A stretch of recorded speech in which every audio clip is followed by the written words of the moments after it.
Introduce Dr. Serge Herzog. Dr. Herzog is a good friend of our seminar series at this point. This is his second presentation in 2 years, so thank you. And Dr. Herzog is the Director of Institutional Analysis here at UNR. Dr. Herzog received a PhD from the University of Denver and his master's degree from Georgetown University in Washington, D.C. And is the editor of several academic journals, including New Directions Institutional Research, and has published, he's the editor of New Directions Institutional Research, and his research appeared in numerous academic journals, including the Chronicles of Higher Education, Research in Higher Education, and Journal of Engineering Education. And also, I was happy, Dr. Herzog is quite the Renaissance man. In addition to his expertise in higher education, he's also authored a book on military strategy, which I found out when I did some Google search searching with Dr. Herzog this week. So anyways, it's my pleasure, and thanks for coming. Thank you, Mike, for the introduction, and of course, I welcome everybody to this late Friday afternoon session, realizing that everybody's ready for the weekend, and we're looking forward to kick back a little bit after we're approaching, I think, what we refer to as final weeks, for the end of the semester. So I truly appreciate that you find the time to come to this. Given the timing of it. To just make sure that everybody understands the nature of this presentation, as Mike said, I've given presentations to the Econ department before, and they were decidedly more technical in nature than this presentation, and that's definitely by design, because this presentation, as you can probably infer from the topic, from the title, is far more consumer-oriented, and that's really sort of the main focus here. The project, as you can tell, of course, deals with college rankings, and I was fortunate enough to be able to partner with our Innovation Center here at the university to help launch this product. So, we're really excited about what we're seeing here in the data, not least because it also reflects quite positively on this institution. So you might be quite pleased to hear, certainly those of you who are students here, that UNR is actually doing quite well in this type of ranking. Now, just to give you a little backdrop here, it was actually our Vice President for Student Research, Shannon Ellis, who contacted me maybe a year and a half ago, and she asked me about some data that appeared at the time in the New York Times and the national media, referring to the intergenerational income mobility of college students, or more broadly speaking, of individuals that attended an institution of higher education, and how did that impact their ability to move in terms of their own income to a higher level compared to their parents, right? And that's where the term intergenerational income mobility. As you can imagine, when this first appeared in the New York Times and a number of, the national news, it made quite a splash because it was deeply anchored in big data, as we would put it by today's terms. It is sourced out of a project which is now housed at Harvard University, where a few individuals from different institutions, Stanford, Dartmouth, and Harvard, Brown actually, were getting together, and they started collecting all kinds of data going back about 15 years on individuals that attended an institution of higher education, and then they tracked their economic position or success forward for about 15 years after they left the institution of higher education that they attended predominantly. As you can imagine, just getting a handle on this data is not going to be easy, because most students today attend more than one institution.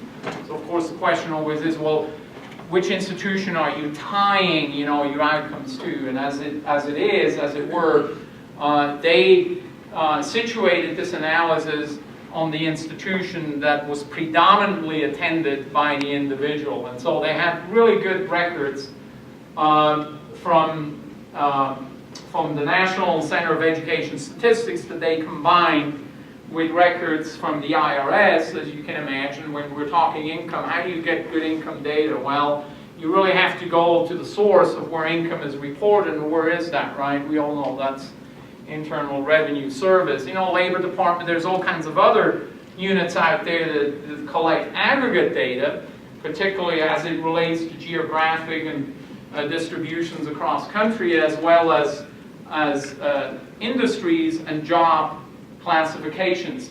So this is really what gave rise to this analysis, again going back to this inquiry by student service.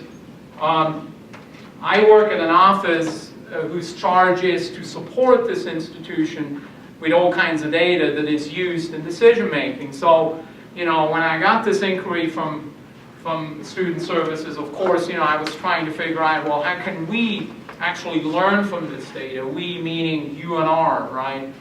And so that's when I started digging into the data that comes out of this entity that is now referred to as Opportunity Insights. That's actually the name of the group that I described before, that is sourced out of individuals that are affiliated with Harvard, Brown, and Stanford University.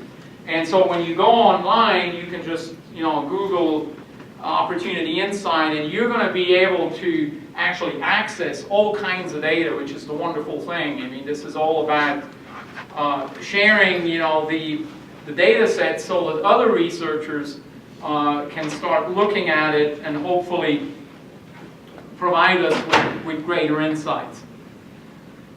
So going back about a year or so, I started to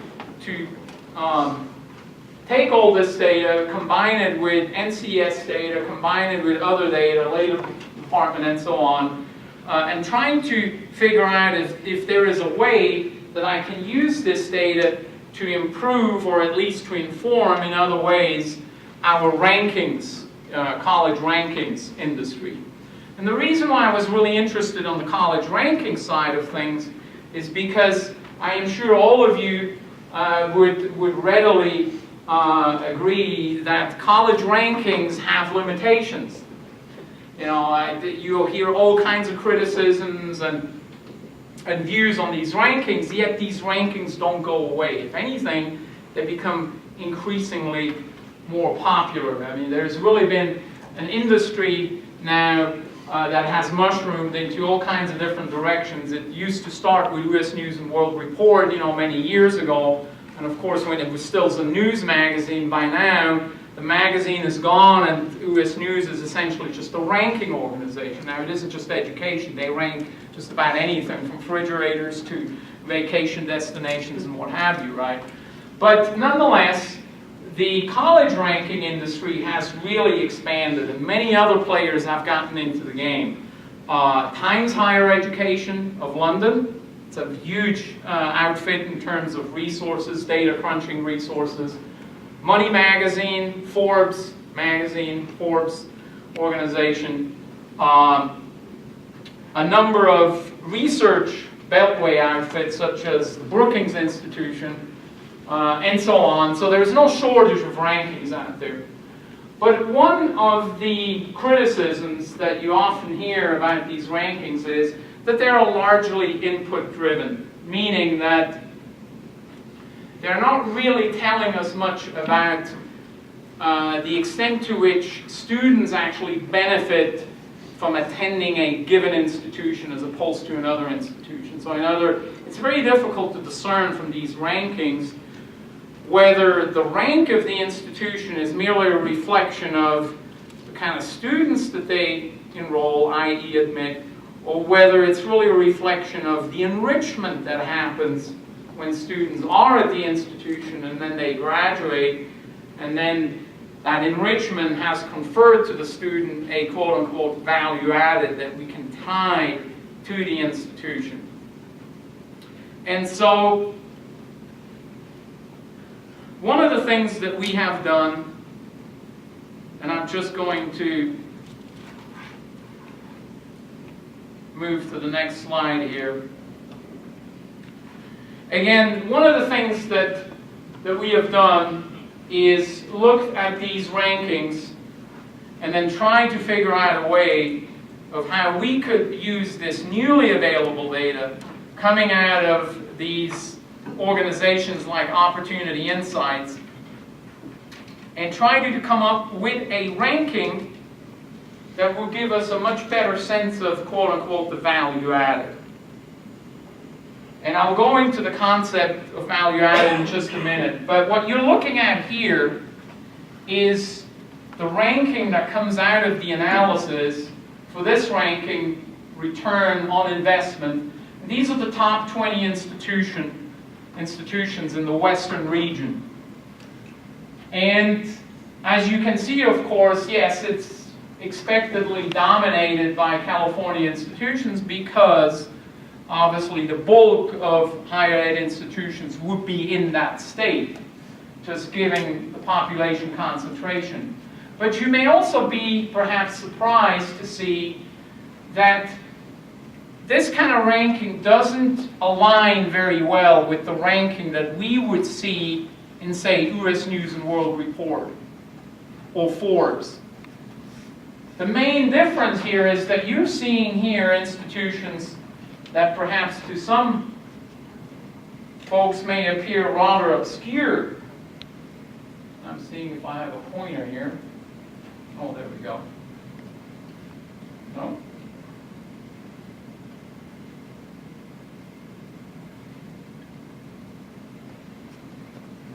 Well, in any event. Should be the little star button.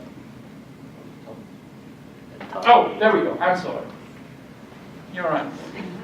Thank you. Been here before. Yes. Yeah. These pointers one anyway. You got it. Very good. Okay. So as you can see here, Mills College. Anybody familiar with Mills College? Do you know where it is? I do. I went there. Tell me, does this surprise you? In a way, it doesn't surprise me because they really try to recruit a very diverse student body. So I would think maybe they actively recruit a lot of people who would benefit from college education who might otherwise not go. Okay. Are you a faculty or student or here? I'm a graduate student. Oh, okay. Because my next question was about, well, if you reach back to your Mills memory, and of course you're a graduate student here, and I should add here that this ranking reflects at the moment strictly on undergraduate students. So just so you know, this is strictly undergraduate students, at least for the moment. But then nonetheless, as you can see, that we have here institutions that we wouldn't necessarily expect. One of the things that I noticed is that there are quite a few Cal State schools that most of us probably would consider more run-of-the-mill institutions. And I don't mean this in a derogatory sense, but you know, we wouldn't consider them clearly at the same level as a UC school, particularly the more selective ones, yet they do very well in this ranking. And one of the reasons, based on the analysis thus far, that we see that these institutions are doing quite well is because most of them are situated in large metro areas where there is large population density, i.e. lots of economic opportunities, if you will. As you will see in a moment here, this ranking is far more focused on the economic outcomes of students in terms of the ranking than it is on the prestige associated with the institution that typically is tied to faculty resources, selectivity, and so on, because these are all input factors. So again, right off the bat, when we look at this top 20, we can see there's quite a variety of schools here. Now, this... Sorry, go ahead. Define the ROI, like how do they define ROI here? I will go into that. Okay. Here is actually just a chart that is a screenshot of college ranking system online, and I will go through this. I will navigate through it as part of the demonstration here so you can see how this works. But in essence, the ROI, just to sort of partly answer his question, I will show it in greater detail, is a composite, is based on a composite score that consists of the loan repayment performance of an institution, the income ability, the graduation rate, and the retention rate, quote-unquote performance. I combine them into a composite score. I give these 4 components, at least right now, equal weight. This is something I'm playing with. That might change, but at the moment, this is how it is structured. And as you can see here, the blue-greenish bars here denote a positive performance, whereas the red will be a negative. And positive-negative means based on the overall mean, based on all the institutions that I have analyzed in the Western region. So as you can see, for example, again, we show up here, we made it into the top 20 right there. I thought that's quite nice because there's quite a few institutions in this region. And so just to be able to say, hey, we're in the top 20, again, when we look at nationally, US News ranks us as a Tier 1 institution. But in Tier 1, we have over 200 institutions. So in other words, when you're looking at a ranking that is far more focused on student financial outcomes, you're going to see a different picture. And as you can see here, when we look at just us for the moment here, we're doing quite well on the loan repayment rate. We're just a tad below the average on the income ability, a bit above on the grad rate, and just a tad below on the retention rate. Again, these are relative measures relative to all the other institutions, naturally. So as you can see in this chart, and this is just to exemplify it so that the amount of data, there's a whole lot more, but in all of these charts that you can access online in the ranking system, there are all kinds of metrics here. And some of these metrics relate directly to the ranked column, and some of them I added just for extra information. What it allows you, I should add, when you are in the system, then of course you can access each website of the institution. Now you can see here in this, you can see a composite rank, right? That rank is in there because that reflects on the overall rank of all the institutions that are ranked, not just the Western region. Here, what you see is the top 20 in the West. The rank here shows you where they are ranked nationally. Now, why would we think that it is important that we start moving the ranking industry more towards a financially focused prism? Well, so just to be clear, can you go back one slide? So this is all like post-graduation. This is how you have retention and then post-graduation. I'll explain in a little bit better. But these rankings don't include, the rankings you're showing us now don't include anything like selectivity or like entering GPAs. No, that's all in there. These are all control variables. So they're included in these, but these are control variables. And I will touch upon this. Okay. Yes. I just wanted to show this first to just get people an impression because it's such a hand-on kind of tool. So but I will go into that. Are these conditional then? So like for UNR, are they performing, is this the mean for all the institutions or mean based on what the predicted income? What you're actually seeing here, since you're asking right now, this is the difference between the actual and predicted measure. That's what you're actually seeing here. So in other words, it's a difference measure subtracting the predicted from the actual. So if an institution's actual rate, of course, is higher than the predicted, they'd be on the positive side, right? And so you'll see this in a minute. I'll go into that in a little bit greater detail.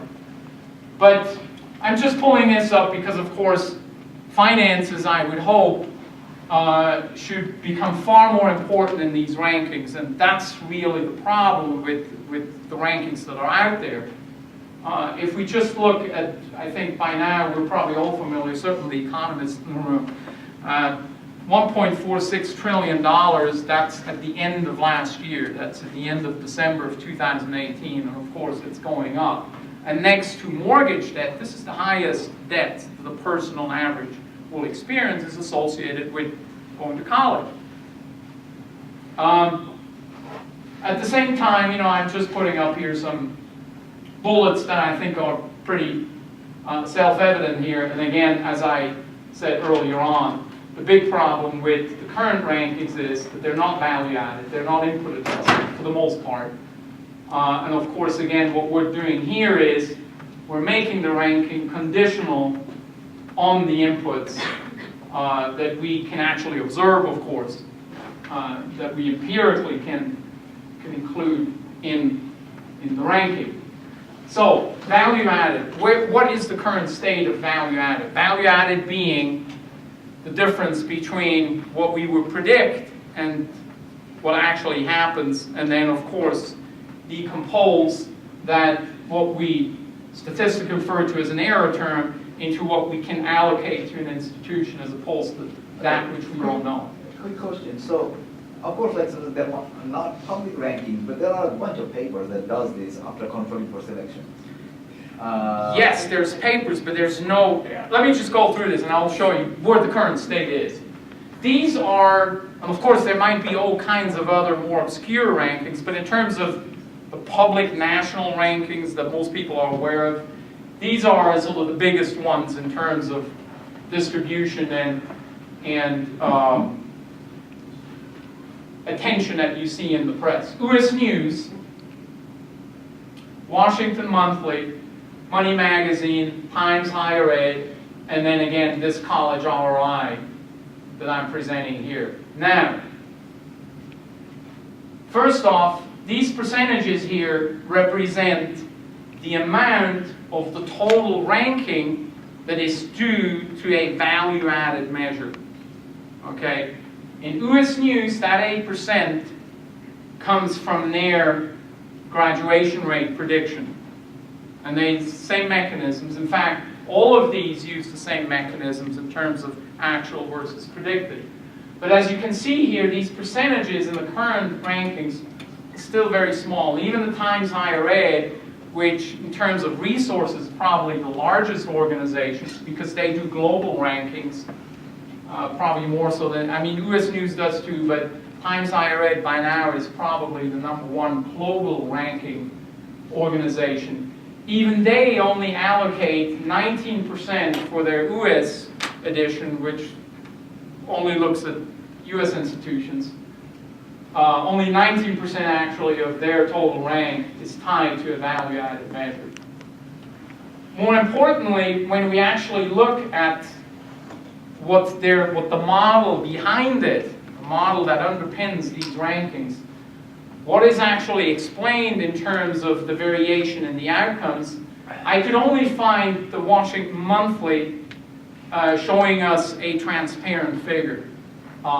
Actually, the person who does this happens to be a faculty, so maybe that's why it is they're more sort of tuned in with this notion of transparency, whereas here in US News I can't figure it out, and I have met Bob Moores many times over the years, who is the father of the US News ranking, and when you ask him, hey, can you tell us, what sort of, show me an algorithm, you don't have to show me the coefficients, but what's really there, and you never really get anything, other than some broad kind of generic description. So what that simply means is that 74% of the Washington Monthly's outcome variation is explained by their estimation model. And again, in the ones that I've developed here, you have, as I noted before, there's 4 different outcomes: retention, graduation, income ability, and then loan repayment performance. It varies between 70 and 88%. Yes? So what you're saying, for example, predict, what you mean is you try to predict the income of the students who went to the institution if they hadn't gone to the institution? No, I'll get into that because I know there's a lot there, but But let me just jump to the next, and it will answer your And question. Also, so you're following students, so what is that appetitive, is it the percentage of explained, so this, Yeah, this is the percentage explained that the model actually explains in terms of the variation of the outcome. is it the Now, salaries or the wages of the students later on, or what outcomes? the outcomes, there are four outcomes. Oh, okay. It's and you'll see this is all described here. The student retention rate, and I don't use a snapshot, I use a longitudinal measure. It's actually measuring the trend of the institution's retention rate. And the reason that's, again, differs from the other rankings, because I put myself into the head of a prospective student. If I'm a prospective student, I don't want to see a snapshot from the history. I want to see where is that institution heading in the future as far as retention, and that's what it meant. It uses a 3-year window, 3 years of data, and most recent data, and then I project the trend in the retention, just like I project the trend in the graduation rate. That's for graduation rate and retention. For the income, what I'm measuring here is not the income per se of the student, although that's part of, obviously, what goes into the model, but what we're talking about is the intergenerational income ability, and that is based on a metric that expresses the proportion of students at an institution that hail from the bottom quartile of the income distribution in terms of their parents, who make it themselves into the top quintile of their income distribution, i.e. their cohort. Okay, it's all on paper, it's all described. Again, I know there's a lot, but we make this available. You can just download it, and the definition's all there. But that's what we're measuring. Income ability is the proportion of students that move from the bottom quintile to the top quintile. The bottom quintile referencing their parents, the top quintile referencing themselves. But then you're prioritizing the mobility of the people at the very bottom against the mobility of the people at the middle, right? There's actually, Already that's what there's I'm using in this ranking. I could have used the bottom 40% versus top 40%. Right, but as of now, it looks like quite an extreme weight for the people at the bottom, right? That would explain why you're overweighting institutions that are usually traditionally underweighted by the other bias, which you mentioned that if you don't include the value added, so you might go to the other extreme. Yeah, I mean, again, this is the income ability measure, the ones that are available out there. I use the bottom versus the top quintile. There's the bottom 40% versus the top 40%. I've sort of played with it, I looked at it. At this stage, this makes more sense from what I've seen and the data come up. But for example, do you see big changes when you use bottom 40 versus bottom 20? Is that sensitive, a lot sensitive, or? I would imagine it obviously would have different impacts on different institutions. It wouldn't be the same exactly because of the type of students based on socioeconomic background on average that certain students attract. The reason why I took the bottom quintile, because that's the one that was most noted in the literature initially by the New York Times. They used that, and it sort of makes sense because when you take bottom, what you're really saying is these are institutions who are really providing opportunities for the people really at the bottom. 40%, that's a big bracket, you know what I mean? But if you're narrowing it down to bottom 20%, that sort of made sense from a marketing perspective, yes. Did you have institutions, every institution had people from the bottom quintile at all? Yes, as you will see, on average, institutions of higher education enroll only by 2 to 3%. I'm sure you may have seen the article that said, you know, when you look at the Ivy Leagues, 60% of institutions that attend the Ivy Leagues come from the top 2% of the income distribution. So in other words, that's the problem why, in fact, that's very much what gave rise in part to the JETI project, JETI being the principal investigator for the inside opportunity, they said, look, we've looked at this from economics angle for Gallup in the existing current rankings. So what I'm trying to say is that the existing current rankings are really not looking, they're not informing the public on the financial well-being, i.e. financial opportunities associated with higher education. That's really what these numbers show. And that's what I'm trying to correct with this ranking, is by moving this percentage much higher. Now, of course, the flip side is then people can say, well, but you're not paying any attention to all these Nobel laureates that we have in our faculty, right? Yeah, that is true. That's much less of a factor. But I believe to the average student, that has far less of an impact on their life trajectory than the amount of student loans that they are saddled with when they graduate. And we know that that has already shown up in very disturbing ways when we look at family formation, when we look at all kinds of just truly critical measures of sustainability of a society. And again, I hate to say, but education is not helping in that sense, because it's saddling all too many people with enormous debt. So why not just look at returns to innovation? No, look at what? Just returns to innovation. Okay, like so say, how much is college adding to you after controlling for selection? Like, Well, there's in the journals are filled with all kinds of. So that's the standard mechanism, right, for Yeah. the journals. So why Yeah. not? Like, why do you think that's a bad thing? Or of course, none of them are doing that, but that's what the journals are trying to do. Yeah. Is trying to But who reads the journals? No, but you could get that algorithm going and create that. So the question is that why do you think that this is somehow different or better than estimating the returns to innovation by college? Because, again, obviously, from an analytical perspective, I'm sure you and I would agree that there's far more potent ways to address this. But this exercise was far more about trying to connect with the consumer out there. And that's why, this thing about, sure, yes, journals are filled with this, and I've seen it. I'm thinking, what is weighing on the decision of the average prospective student out there? And that's these rankings. No, but I understand that, but... So we have to find a way to connect with the consumer. That's what this is about. But isn't it true that if I tell a student, like if you go to UNR, you will get 6% return versus if you go to, let's say, whatever, like let's say, Davis, UC Davis, you will get a 7% return. Isn't that like a very easy way of communicating that? No, because what does return mean?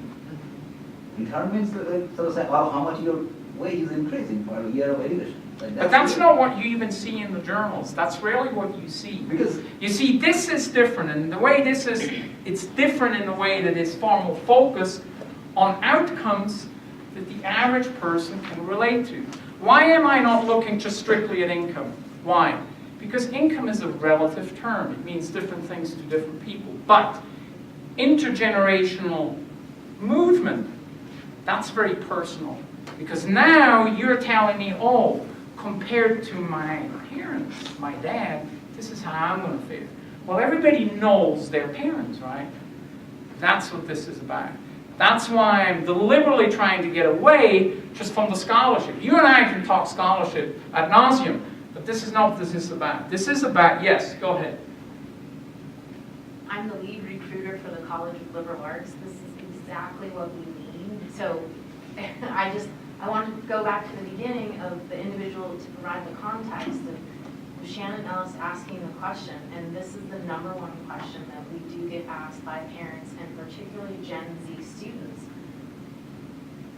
What am I going to do with a major in this? And so this for recruitment for this institution, our enrollment's flat. We know how formula funding works. This is what we need. So I'm not a statistician, but I recruit. I just was at a recruitment event all morning. I got asked this question more than 10 times. Yeah, well, I'm glad you're here, because again, it's people in the trenches. Yeah. I think him and myself, you know, we're out there, you know, in the ivory towers, but that's not helpful to the public. And this is what I'm trying to do here. I'm really trying to nudge. Best I can do is just one person here, trying to nudge the focus a little more into the direction that is more meaningful to the consumer. Yes? So I'm just really interested in knowing, like from you, like you said, so you don't think that the students care about the whatever, the returns to their education, like how much money they're gonna make? What is it that they care about? Like when you said that this is what they want to know, what is the question that you get? Are they going to be employable? But this is about the money. When you say how income intergeneration income ability is about money. So what I don't understand. Loan repayment capacity is about money. But that's discrete, right? So I can go repay the loan, and then, for example, anything above $50,000, I could repay the loan. So that means like, okay, whether you make 650 or 500 doesn't make a difference in this metric. But if I look at returns to education, that's a more continuous thing. So what you're doing is that you're making it discrete as opposed to a continuous variable. Like loan repayment is a yes or no variable, as opposed to earnings, which is a continuous variable. No, So yeah, but hang on. No, it isn't. Because we're not looking at an individual individual student, we're looking at an institution, the institutional, and comparing the institution's probability with respect to their students that they are able to repay their loans. It's a probability calculation. If I see on a chart that the proportion of students in institution X have a 20% likelihood of repaying their loans within 10 years of graduating as opposed to 5%, and I know that that is not just a raw indicator, but it's a value-added indicator for a consumer, that tells me far more. Yeah, let's go to the other questions. Up there, and then we come to you. How do Yes? you control for where the student moves? So like if the parent's in a low-income area, Urington, for example, then they move to a high-income area like Reno, how do you control for that? I mean, obviously they're just going to move up no matter what. In two ways it's controlled. One, the income itself, of course, is taken from IRS records, so it reflects directly on the parent, regardless of where they live. Two, geography is a covariate in the estimation model. So that's all in there. Let me move on, because there was another question over here. And then I move on. Okay. Here, this goes a little bit more into the weeds. These are the three principal sources. I've mentioned Opportunity Insights. College Scorecard is a very important source with respect to loan repayment data. That was started about 10 years ago under the Obama administration. The current administration will continue this, and I don't foresee that they will change this. If anything, with the current, focus on financial issues, that database will likely expand, if anything. iPads has been around forever, so I just throw this out there because one of the questions usually is, well, is this model sustainable? Because of course if the data goes away, then how about the model? I think these sources are sustainable simply because the college debt crisis now is so severe that we know we really got to do something about it. We got to look far more. And luckily, at least what I see on some of the blogs and some of my colleagues clearly indicates that people are far more interested in this kind of analysis. But here, just by way of illustration here, and you can pull this down. This is all downloadable. Everything that you see here, you can download. This is just a listing of the variables that go into the estimation model. Then here, conceptually, again, here it defines on the right-hand side here, briefly I define what the outcome metrics are. Retention is a difference in difference value because it's longitudinal, and so I take the actual longitudinal outcome compared to the predicted longitudinal outcome, which of course are difference measures on either side, and take the difference. In difference, I do the same thing for the graduation rate. Loan repayment rate, I already mentioned that. That's tied to a 3-year loan. The window can differ. I use a 3-year loan repayment window, simply latching on to what I see most other people are doing who are just using loan repayment as a descriptive input into the ranking. But there are different windows. I think you can go up to like a 10-year window on the loan repayment rate. So there are obviously other ways to to broaden the analysis. And then income mobility, as I said, I use the bottom quintile versus the top quintile. And then the calculations, the actual algorithms, the analysis, if you will. There is a link in there that takes you to some journal, again talking about the journals, takes you to some journal publications that will zoom you in more closely into the details. Yes? Do you know the average years of repaying these loans? Like in the US today? You know, off the top, I don't know what it is. I can tell you, for example, off the top of my head, UNR has about a 60 to 70% 3-year loan repayment rate. And again, on the loan repayment rate, we actually do above average. We do quite well. We do better than UNLV, for example. You saw the top 20, that would include UNLV. So I think overall, I'm heartened to see that UNR is actually doing really good, given the competition that's out there. One of the things that hurts UNR, just as it does other institutions that are in smaller locales, is that students, when it comes to income mobility, are limited in terms of their job prospects. And that's why, as you recall from one of the early slides, why some of these Cal State's institutions are doing so well. Because they're, like Cal State Long Beach, San Bernardino, these are all institutions that are located in big metro areas where, of course, the ability for a low-income student to land a high-paying job, right, is in that sense just statistically greater than it would be for somebody here in Reno. Again, the assumption being that they don't have the ability to move away, which I think is pretty fair to say today, because we all know about the statistics on how many students live with their parents. That's one that has sort of gone through the roof too. So in other words, what does it tell us? It tells us the geographic mobility is no longer as it used to be, so that means students are more dependent on their local, on their regional, resources, and that's where institutions in bigger areas have a distinct advantage. I do control for that, in part, in the covariate set, but I've already played with tweaking the model to where this doesn't weigh in too heavily, because right now I feel like it's weighing in too heavily, so I'm going to have to figure out statistically to come with an adjustment factor in the model itself. Yes? That's exactly what I was going to ask. Okay, yeah. Okay. Moving on, this is sort of the last slide with reference to what's actually online. As you all know, college rankings now are all widely available, and they're all online, and they're all interactive, and everybody can just go there and pull down all kinds of data. Same here. I've developed an interface that ties to a report that gives you data across all kinds of dimensions. In the online system here that I developed, I created 7 pages.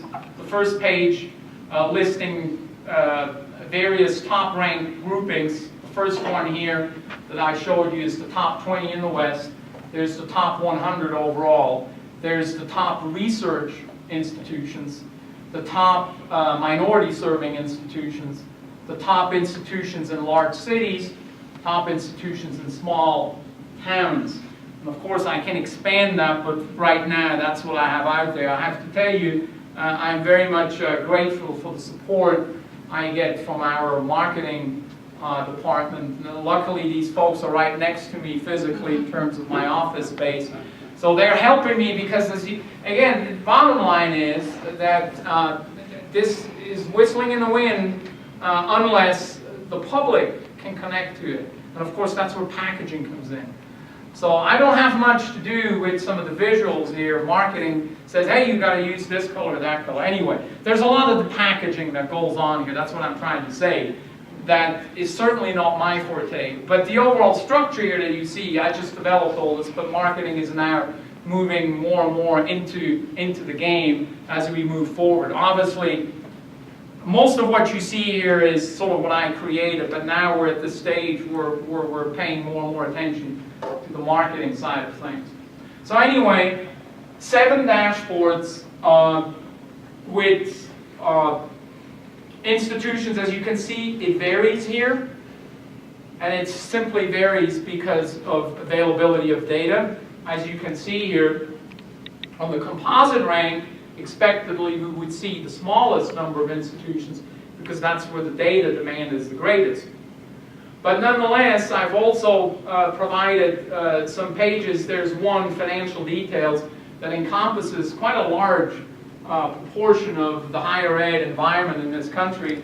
And you can, from that page, you can glean all kinds of minutia, more, if you will, on financial conditions of the average student at an institution. So I go into, for example, loan debt by percentile tied to the socioeconomic background of the student. So, what's the average loan debt for somebody from the bottom 10% as opposed to the top 90%? What is the loan debt for an independent student as opposed to a dependent student? And on and on and on, right? So I'm breaking this out, in various ways. Yes? Were you able to look at like state programs that help some of this stuff, like Nevada has prepaid tuition, like in California or something similar? Were you able to see how that kind of ties into, I guess, how people are paying or how it's all kind of moving through in these different areas? I don't directly control for that, and the main reason for that is that when you look at the NCS data, does not collect that kind of information. What the NCS data does collect is the cost of attendance. It also collects some metrics on, if you will, net cost of attendance, but you have to derive that. Okay, in other words, like every institution, we report net cost of attendance, and Lourdes, who is sitting up there, she can speak to this in much greater detail because she's actually the one who provides that kind of detail in our federal report. But we also report all kinds of financial aid data, what is the amount of, Pell Grants and on that our students receive. So I guess indirectly you could infer to some extent an average of the net cost. But what I have in the data controls for that in that the composition, the range of covariates that I have in there, as you will see, as you saw from the previous slide that showed the arrows, the pipeline of all the data, you'll see in that listing that it pretty much covers most of what we need in order to determine what the net cost on average would be for a student. Okay, so what I'll do here now, because I want you to get a sense of what you can do when you have time, when you actually go online and just play with this, with the system yourself. So I'm going to switch over here for a second. In fact, let me just go out of here and simply go over where this is situated. As you'll see here we're giving you the link is right here, and I will pull that up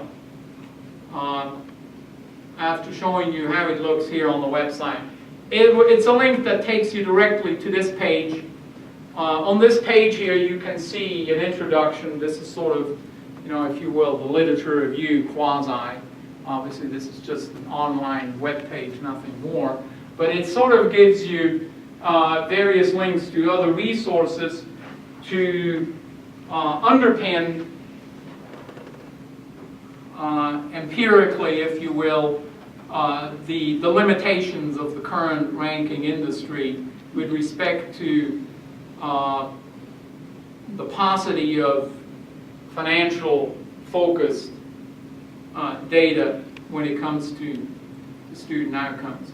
So on that page, you just go down and then you'll see this table is interactive, it's already live, but of course to make this far more easier to read, I'm just blowing it up here.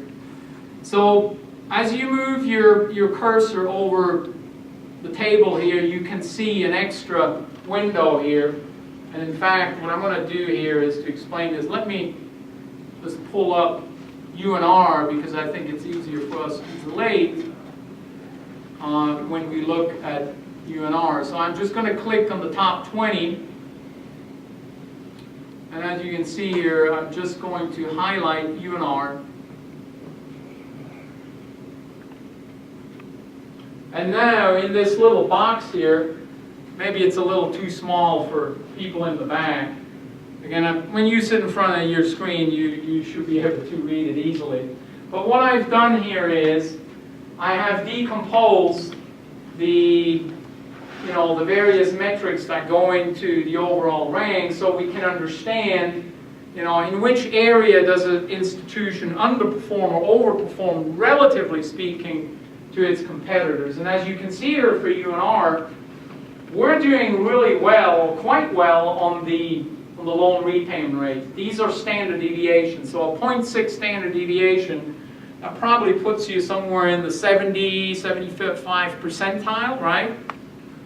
Whereas when you're looking at being just close to the mean here with respect to the income ability, we're on the positive side, but as I said earlier, I think because we're not in a big metro area, that hurts us somewhat. We clearly should be doing better on retention vis-a-vis our competitors. At the same time, when I get this question asked, just in my role here in central administration, we're actually doing quite well on retention vis-a-vis our peers, right?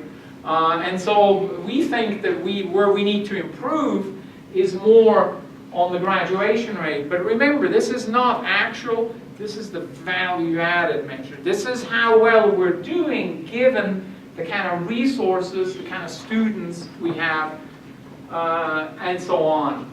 And so in any event, this is an added way to highlight, of course, every institution's composite rank and breaking that out so that a person who is interested in a given institution, they can very quickly see, based on this top chart, relatively speaking, where does this institution do really well?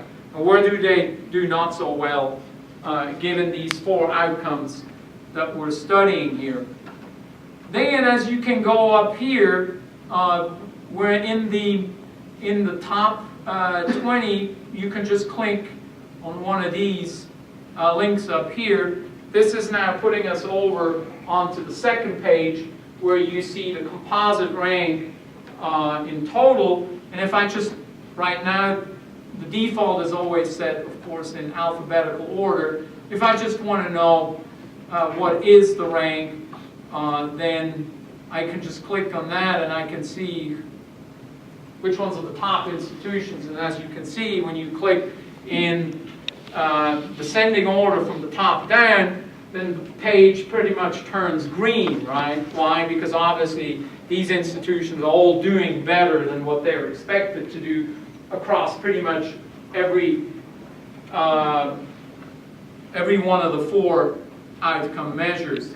At the same time, on this side here, I give the user a sense of what the average is based on the set, on the drill down set that they're looking at. If we want to look at just us vis-a-vis our peers, this is actually the chart now that shows us against our official peers. This is literally the peers that we use for all kinds of exercises. You can see we're in the top half here with respect to our peers. And again, it shows you how we're doing on all these metrics compared to those institutions that we think we should compare ourselves to. You can then go over to the loan repayment page, and this will just give you a lot more. Now you can see on this side here, here's actual versus predicted. So if I just want to see who is on top, again, we can just sort this and it gives me very quickly. This is just consumer related. One of the things, of course, I'm sure that has occurred to many of you, while isn't the financial condition of a student post-attendance related to the type of academic programs that are offered at an institution? Well, obviously, and that is actually controlled for in part in the predictor set, because NCS does collect proportional data on the distribution of its enrollees by academic discipline. But nonetheless, because most of us know that, say, for example, a typical STEM institution probably on average does better than a non-STEM institution, we would imagine, even though that this is value added, keep in mind, but nonetheless, I added in a slider here so we can actually see how would this ranking look if we're simply looking at, say, institutions that graduate mostly engineering students. So you can see here the picture popping up for those institutions, and conversely, if I look at institutions that have a much smaller proportion of engineering grads. We can move over to retention and graduation panel, and again, that just breaks out now. Here in the middle is the graduation rate performance. Again, this is the trend analysis, and now what you see here is, and let me just move into, again, our institution. Here I inserted a box plot that simply allows us quickly to get a sense of where we measure up against types of other institutions, right? Distribution by type of institution. So here you have publics, let's see, yeah, 4-year publics, selective private, selective publics, selective publics, selective privates, 4-year publics, and then non-selective 4-year. Again, this is just by way of trying to give the consumer a sense, you know, of how well the institution does compared to the average by type of institution. Yeah. Do you put any control in there for students that are working while they're going to school versus students who aren't? I mean, because that would kind of affect their work experience plus their ability to repay the loan.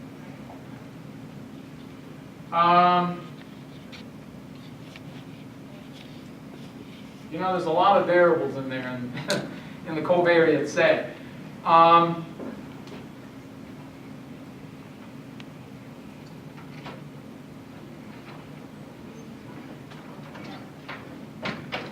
would have to look at that. I believe it controls for it. Off the top of my head, I can't tell you. Other than, because we don't report nationally, you know, the amount, the extent to which students actually work at an institution.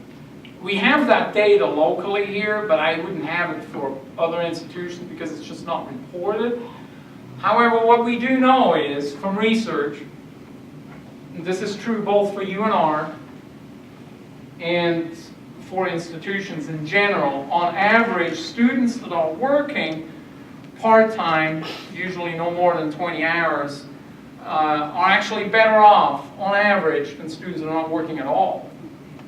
Where the penalty comes in is when students start working, you know, 30, 40 more hours. And that's what we see with our data, and that's what I see in the research. But a lot of that has to do with the nature of the work, where it becomes really murky. Even here on this campus, even though I have access to pretty much most of the data out there, the problem is it's not recorded.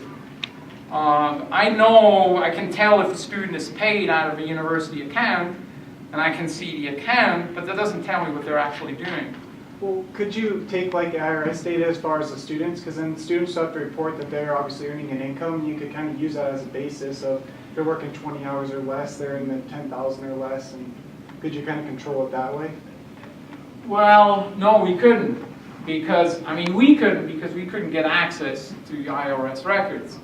Now, the Opportunity Insight Project has access through a contract, but their access is not, because you may think, oh, they're accessing every graduate's IRS record. No, a sophisticated weighting scheme that looks at graduates from an institution over time, and then it controls for the type of graduates, what fields they go into. They tie it to pay scale data and all kinds of other metrics. That's really Opportunity Insight. I can't speak to that, but that's in essence that they're not taking individual IRS records. They're taking a weighted, structured sample that ties to an institution and that ties to the geography of an institution. So for example, as you will see if you go back to my estimation model, in my estimation model, I had to, in the development of that, I had to go through an iteration process that took months to glean data from literally hundreds of variables. Literally hundreds. If you go into the college scorecard data, there's well over 100, there's probably several hundred variables in just that source alone. And I'm using different sources. And so when you go in there, of course, you know, statistically speaking, it's an iterative process whereby you're trying to simply develop the most parsimonious model. And the reason why I say that is because ultimately I'm more interested in, if you will, well, I'm interested in both explanation and prediction, but it isn't just one or the other. So if I have some collinearity in there, that's perfectly fine, because of course really what I'm trying to get at, the only thing that that I can't do, which I've noticed some of the current rankings are doing, is they're making one outcome contingent upon another outcome. In other words, there's an endogeneity problem in the setup. So for example, this was, I forgot which one it was, I think Money Magazine maybe. One of these that I had up there, what they did is they used the 6-year graduation rate as a covariate in the value-added income calculation. I'm not saying it's entirely wrong. I mean, I suppose it depends how you're looking at it conceptually. In my case, it wouldn't work. It shouldn't work because I'm talking about distinct outcomes. One is the graduation rate, so I cannot use that as a predictor for another outcome. And of course, another thing is you want to make sure that you are that you're situating your covariates primarily on, they should be, in terms of their nature, they should be input factors per se. They shouldn't be outputs themselves. That's really what I'm trying to say, because that's the whole point about saying it's value added. It should be conceptually tied to the notion that institutions have discretion over who they admit, how they spend their resources, and so on. That's the critical part. Now, granted, I cannot sit here and tell you that this is, that every variable here is, you know, every institution has the same amount of discretion over how they admit students. Of course not. But from a consumer perspective, I can care less. If I'm a student, I don't care who makes the decision, you know, what students to admit, whether it's the Board of Regents or whether it's a governor or, you know what I mean. They just, you know, they are just simply looking at, given, you know, that institution, given kind of students they admit, kind of resources they spend and so on, you know, what is my chance on average to do well or not so well if I go to this institution. So anyway, this is, I believe this is the last page, other than the financial details page here. This here is the one that I mentioned before that contains very disaggregated and very granular data on the financial condition of students here. I'm also importing, one of the things I wanted to mention before, forgot, but it's on this table, is one of the things that I've found to weigh in significantly in the development of my estimation models are contextual factors that influence an institution's capacity, if you will, to graduate successful institutions. So in that sense, one could say, well, Why would you include that? Because you're now saying it's not real. So, for example, as you see in that table there, I'm looking at socioeconomic distribution in the zip code area, right, of an institution. Well, does UNR really control who moves to Reno? Well, to some extent we do, because we attract thousands of students from out of state, from out of Reno, right, that moving to Reno. So in part we do, but we obviously don't have 100% control over these kinds of measures that you can see on the chart there. But these measures, again, are critical because they influence the economic opportunities, if you will, post-attendance. And so that's why I listed them there. These that are listed may or may not be in the estimation model. That you can glean from the earlier chart that I put up. And then finally, there is a mapping tool. By the way, I suppose I could just go, if I go back real quick here, I haven't, obviously, I don't think I need to go down and show you all the drop downs here. Naturally, you can select, any kind of area here if this is by geographic selectivity here. I think this is all self-explanatory here. But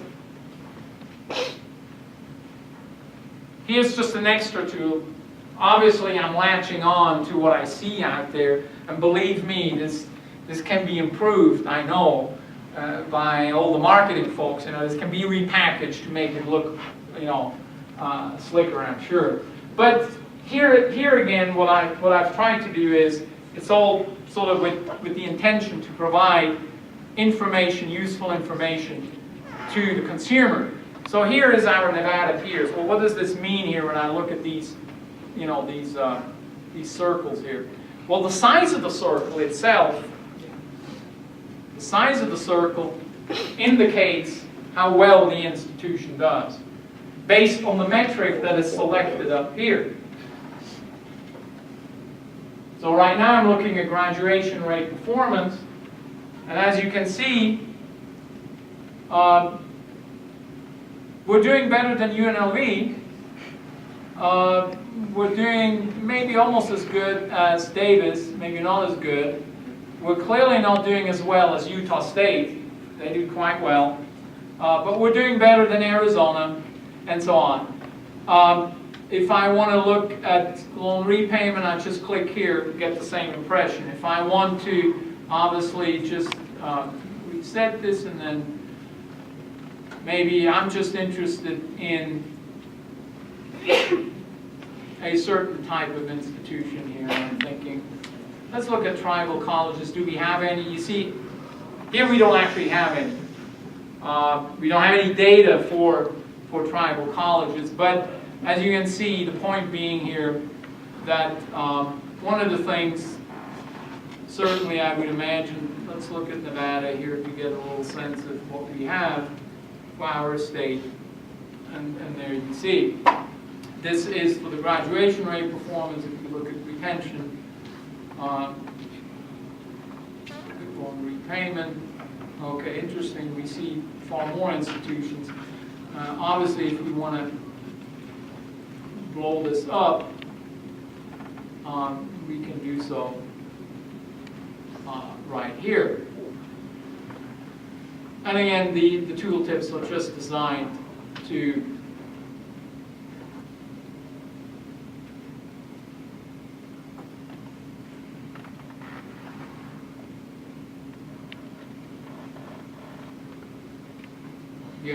and then of course up here you can just select an individual institution. Oop. No. Let's see here.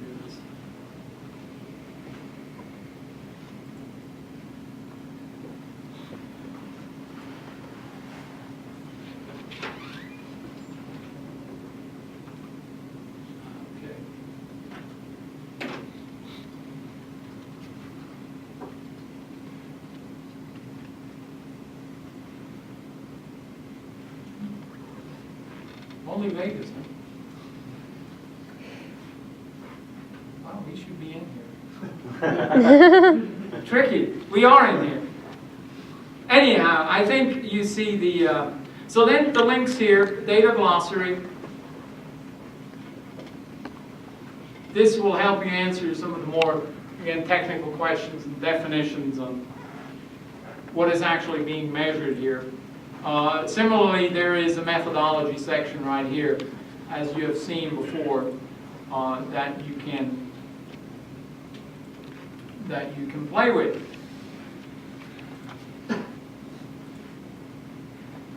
Okay, any questions?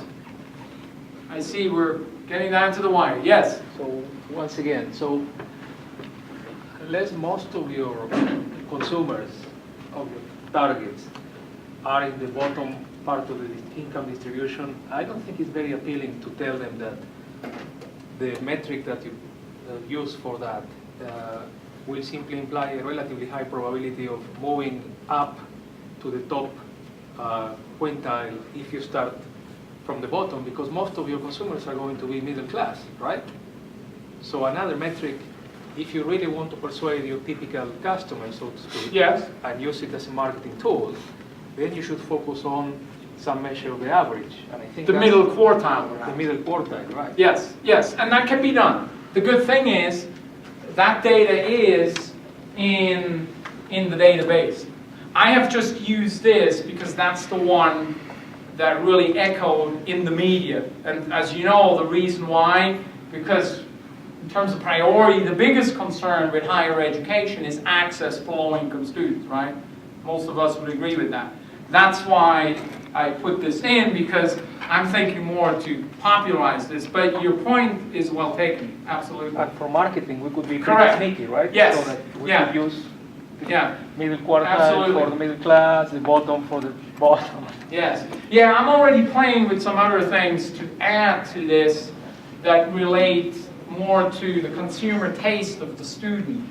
You know, there's some other data that I'm playing with, but it, you know, and luckily now there might be some other enrichment. Yes?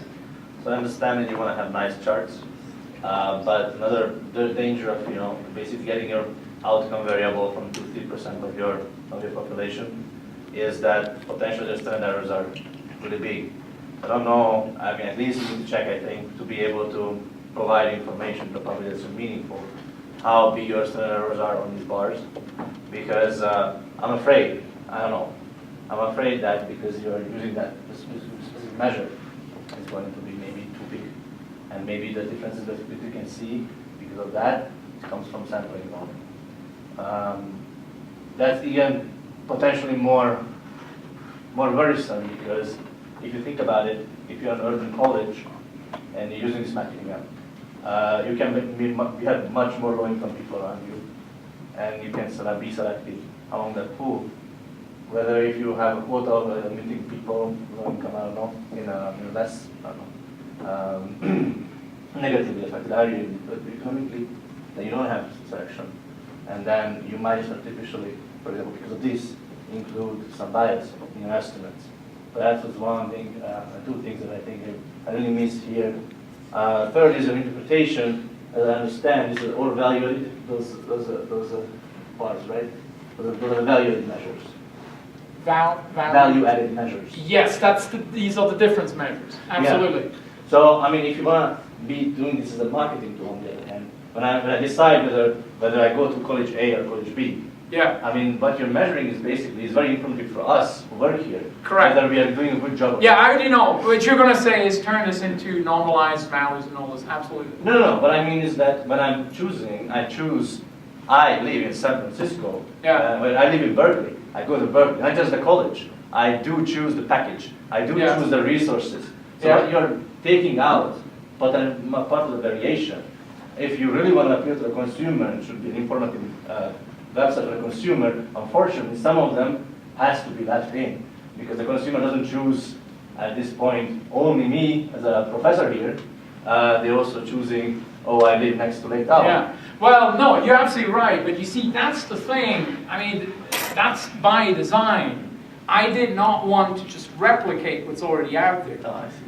The current existing rankings, they're very good at that. I mean, if you look at US News, any of these, there's all kinds of if you will, contextual, information on them. And like in our case, they mention Lake Tahoe, all that stuff.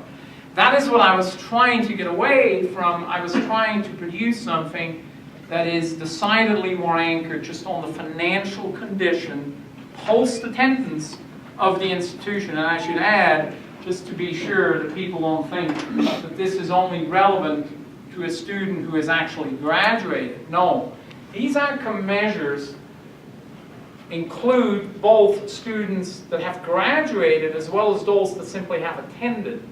But it's tied to the institutions of predominant, attendance. But Yes. Peter's point, oops, sorry. Go ahead. Go ahead.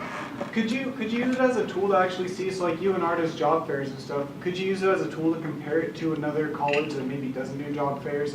Western Nevada College in Carson City, for example, they don't really do job fairs like UNR does every month or so, or 2 months. And they were, well, not that frequent. I'm not, this is centered, what I'm showing you here is 4-year institutions, not 2-year institutions. It does include a measure of the how much a institution is centered on 2-year or 4-year degrees, but it doesn't de facto include 2-year institutions. It only includes 4 years. So clearly there is another ranking out there for the 2 years, but this is strictly 4-year institutions. I actually have data for 2 years institutions, but I bracketed them out from this report at this point. It's something that, yeah, I mean, in terms of consumer, you're absolutely right, because in fact, when we look at the amount of students that go to higher ed, the 2-year is an enormous industry. That's a huge part of the market. And in some ways, perhaps the more important market, particularly with respect to cost. And what trades and stuff, because a lot of those 2-year schools also do trades, and Correct. trades can pay a lot. Correct. when you get The out. problem is when you're mixing in 2 years with 4 years, obviously then you're going to have some real issues with respect to the outcome measures. Obviously I couldn't use a graduation rate for a typical 2-year institution is not a meaningful measure. Why? Because student intent is so mixed. We can say here that the vast majority of our students are coming here for a 4-year degree, but I cannot apply that to Truckee Meadows. And that's of course always done, which I think don't people realize that 2 years have different missions. But anyway, yeah, you were Going back to Peter's point, maybe from a marketing point of view, and although we do understand your idea of concentrating on outputs, not on making a ranking on inputs, maybe not all inputs are born the same. And maybe the traditional inputs about, okay, how many Nobel Prize winners there are good to exclude from a marketing point of view, but maybe location and amenities and weather and so on are also inputs, but maybe not worth ignoring if what we want is to look better from the perspective of consumers. In other words, back to Peter's point, maybe not all the inputs are worth discarding in the ranking, even if you put the emphasis on output. Maybe other inputs are worth preserving, especially if the other objective is to target the consumers, right? Do you think I should have these inputs included in the estimation model, or at a minimum included in the report? It's a good question. I don't know that, but No, I mean, I really appreciate this. This is why, when marketing suggests, I mean, I'm very eager to get feedback, goes without saying, how to improve this thing. And so it's all about, what appeals to the consumer. Yeah, I mean, the hard part, I think, is how, I suppose you can do this, but you're right. I mean, there's no doubt. We all know from personal experience that we don't just look at a college selection strictly through money or to, it's always a composite of many other things. And unfortunately, many of those things perhaps are very difficult to even capture quantitatively or in terms of what we're trying to do here. But you're right, there's no doubt. Yeah, how can you, it'd be great if I suppose you could, for example, we know we have all kinds of rankings on, we have crime statistics, we have quality of life statistics. I suppose if I have it by zip code, I could throw that in too, you see, and then put that into the ranking, into the composite rank, the quality of life. Okay, you may not be financially so well off at this institution, but you're certainly going to feel, very well in other ways, you know, going to that institution. So, no, this is very helpful. Yes? So I feel like we can talk about a bunch of different factors to engage in the college on, such as athletic programs and all that. But I think on what you brought up about how you only sample like the bottom 20% quintile is really important. So with this model, are you able to like swap out that sample like you just said to instead of doing with the bottom 20% quintile, can you do like the middle? Yeah, Is this absolutely. do this all Yes. over the model? Yeah, you can't, well, I mean, it's not just a matter of just swapping it out. It takes a little more, but yes, that can be done. That can absolutely be done. And that is, like I said, the inside opportunity to have it at bottom 40, top 40, bottom 20, top 20. I believe even 10% as well, bottom 10. Now, 20%, that's still a sizable proportion of your, if I take 20% of our freshman class, that's 800 students. It's not, you know, it could be 1,000 students.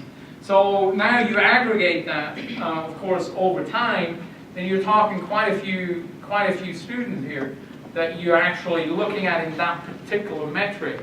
What I meant to say is, what is the average, just to be sure, because I threw out a number earlier, is that on average, the income mobility rate is about 2 to 3%. What I mean by that is that of the bottom 20%, right, only about 2 to 3% make it into the top quintile. But yeah, that's obviously a tall calling, and that's why I think the point is well taken. You maybe switch that, and that can certainly be done, yes. How does the model change if you extend like the amount of years, so like a 5-year repayment or like a 10-year repayment? Do you see it like decrease or increase? Yeah, I can't tell you off. There's a study that has done that by Kelchin, Bob Kelchin, you know, who he's the author of the Washington Monthly ranking, and he has actually tested that. And as I recall, it's a great article, and if you, as I recall, there isn't a significant difference in the outcomes when you look, but his outcomes were slightly different. He looked at he looked at how students were doing financially based on job prospects and some other metrics, and generally the trend was linear. In other words, if you saw what the picture was in the third year, obviously it accumulates. There's the 3-year, 5-year, and 10-year rate.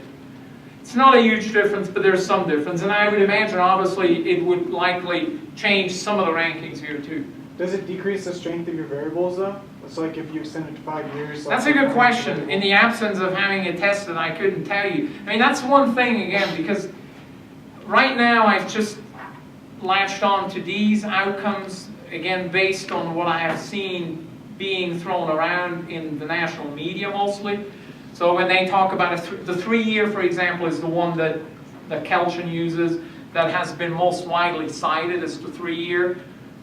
But there's no doubt that this might benefit from just expanding it to the 5-year or 10-year rate, yes. Similarly with the income mobility. So you can, and the good thing is that data is available.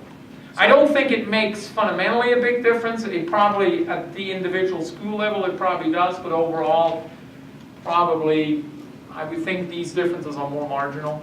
So I think we have time for one more question. Yes?